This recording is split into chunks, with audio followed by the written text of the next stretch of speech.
Hello, welcome. Today we are going to be making beer battered fish with cod. So join me. Welcome to Winter Family Cooking.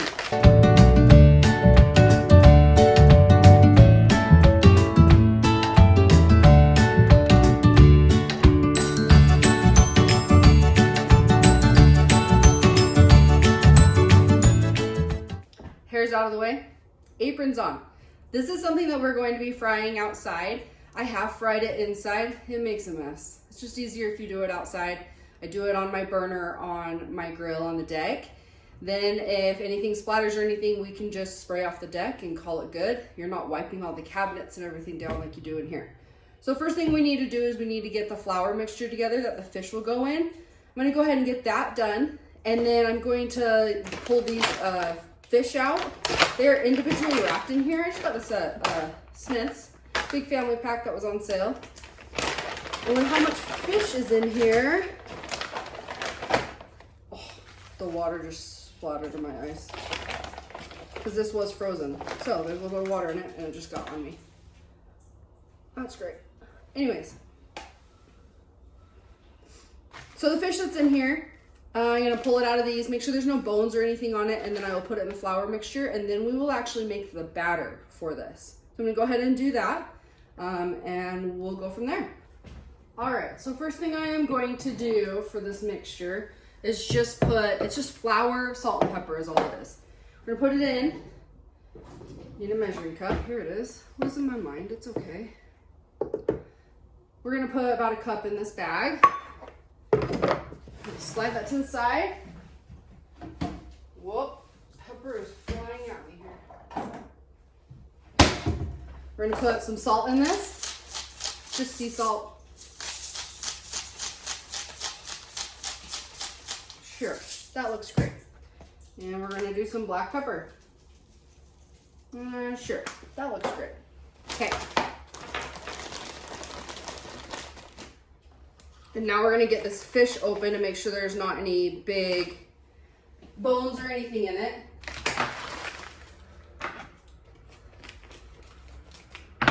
Alrighty. Pull all of this fish out. Oh, it's falling apart. That's okay, we can have little pieces.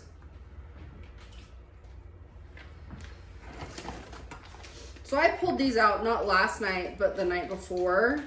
Just threw this bag in the freezer.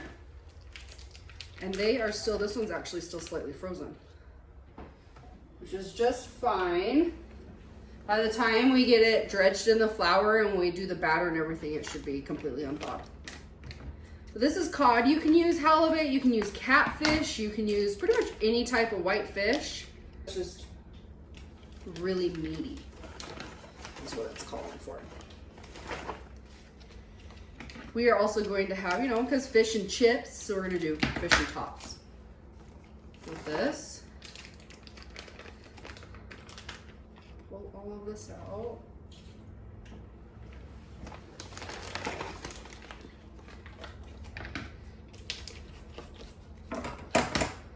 The reason why I got this and got the family pack is because it was on sale. Sometimes I end up buying the smaller packs and just doing 2 of them.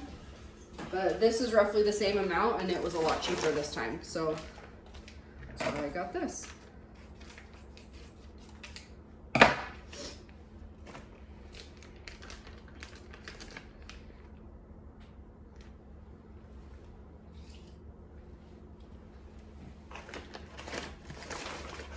Some of these pieces are kind of big. I want them more like this where they're just easier to handle. So I'm gonna go ahead and take these 2 and put them into the flour. This big one I'm going to cut into probably thirds here. That's what I think I'm gonna do, yeah, thirds.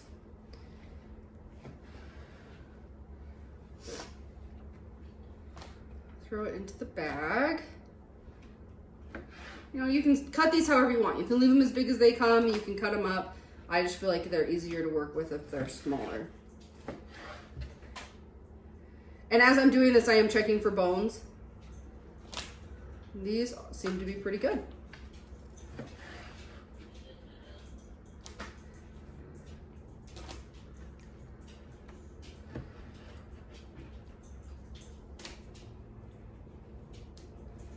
Okay, that's all done.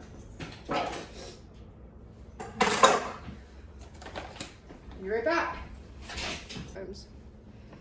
1.5 teaspoons of baking powder. So there's one. Do a half.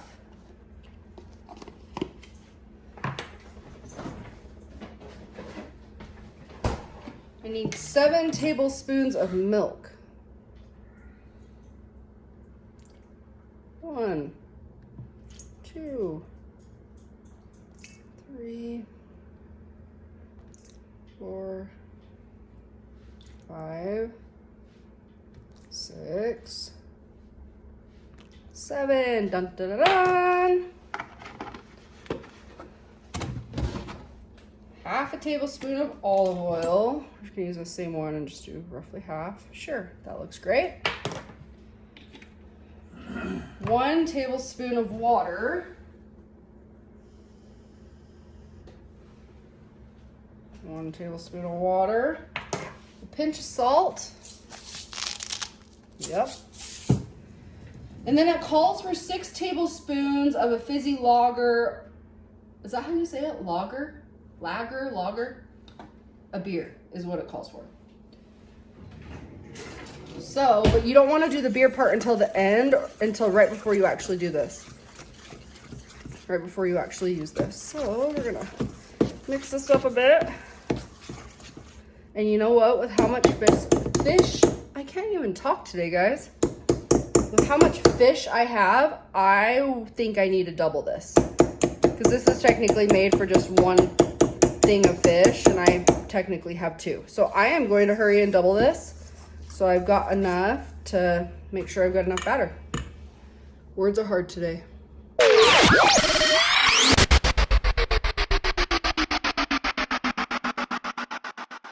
All right, oil is on the grill on the side. Love to do this outside. You can kind of see the splattered mess. I shouldn't show you that. That's bad. I need to clean this up from last time. It got really dark and cold. It's actually cold today. There was snow on the ground earlier, but it's like in the low 40s right now, I think. So this is heating up. Once it hits 350, we will add the beer to that batter, and I'll show you what the batter looks like once I do that.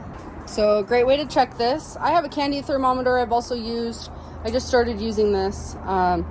Stick the thing in, and you look to see what we're at. We're already at, whoops, there's turning here. We're already at 135. Oh, it's out of the oil. Silly me. We're having issues here. It's because I'm not using the right type of stand. Put this back in. We're about, 138, 139, 140. So got just a couple minutes. It'll probably take maybe 5 minutes for it to fully heat up. We are almost there on the temperature, so I am actually gonna go ahead and get this mixed up. Like I said, I doubled that batter recipe, so I'm putting in, I love the smell of beer. I don't know why, but I don't care for the taste really, but we are going to, I didn't even think about this either with it being foamy.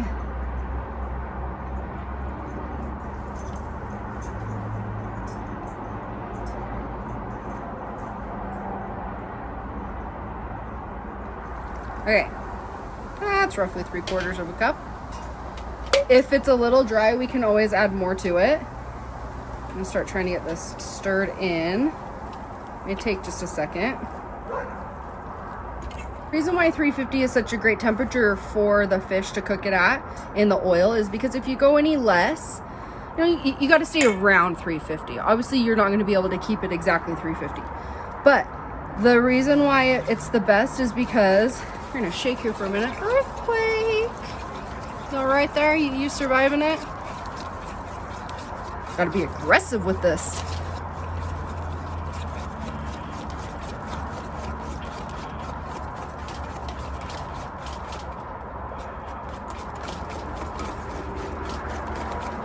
Okay, sorry about it.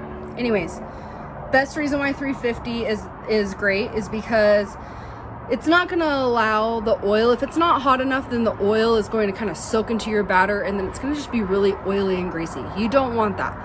But if you have it too high, like above 370 or 375, that's a no-no, because then it's gonna cook too fast and you're gonna get really, really burned, but then the fish isn't gonna cook inside. So you've gotta find that sweet spot.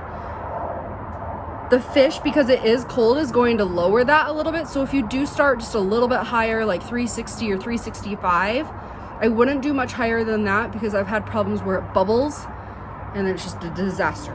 So you gotta try to find that sweet spot as you add the fish. Because it's cold, it will lower the temperature just a little bit. You just gotta try to toggle that temperature and keep it where you need it. We are at 360, so we wanna hurry and get some fish in this. Pull the fish out, shake it off. You're gonna dunk it in here, into the batter. Make sure it's really well covered. Pull it out, let it drip off a little bit. We're gonna put it in the oil. Another way, if you don't have a temperature gauge to check if your oil is ready, is you can use the bottom of a wooden spoon or just like a handle and dip it in. And if the oil starts bubbling around the end of the handle, then you should be good to go. You can do a temperature gauge. You can also do like a candy one. I've had that on the side before.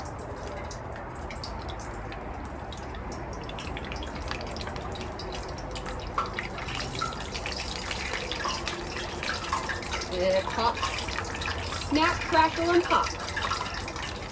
Which is why it's nice to do it outside. Make sure you don't overcrowd the pot. Never fun when you do that.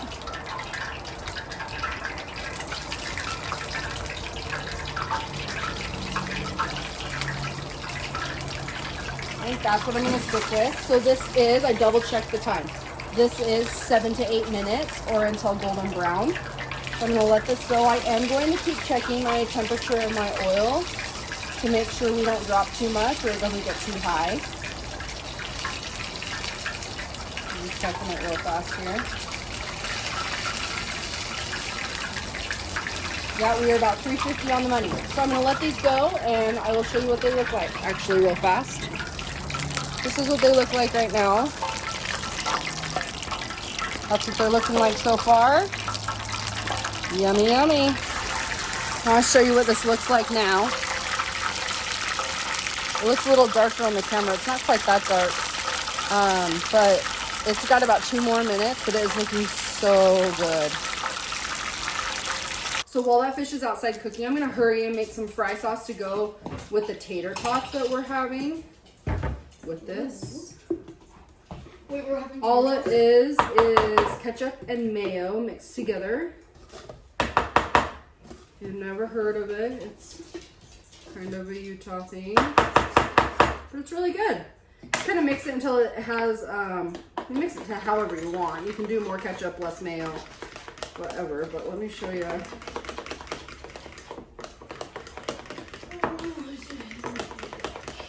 What this looks like.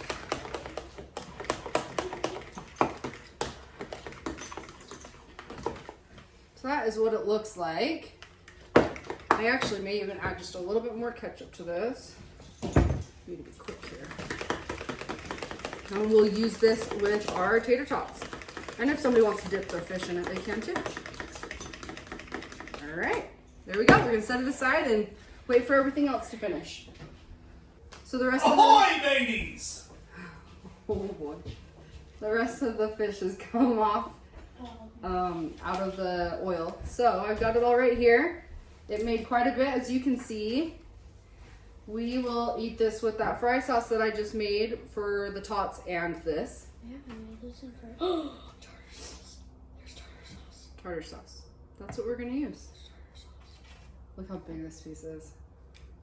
It's going to be so good. Don't do that.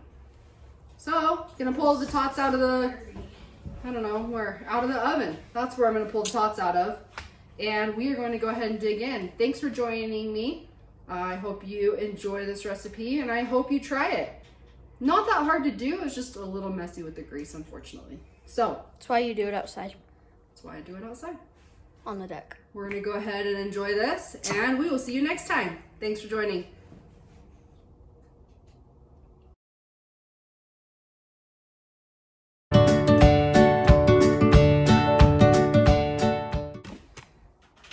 Thanks for watching.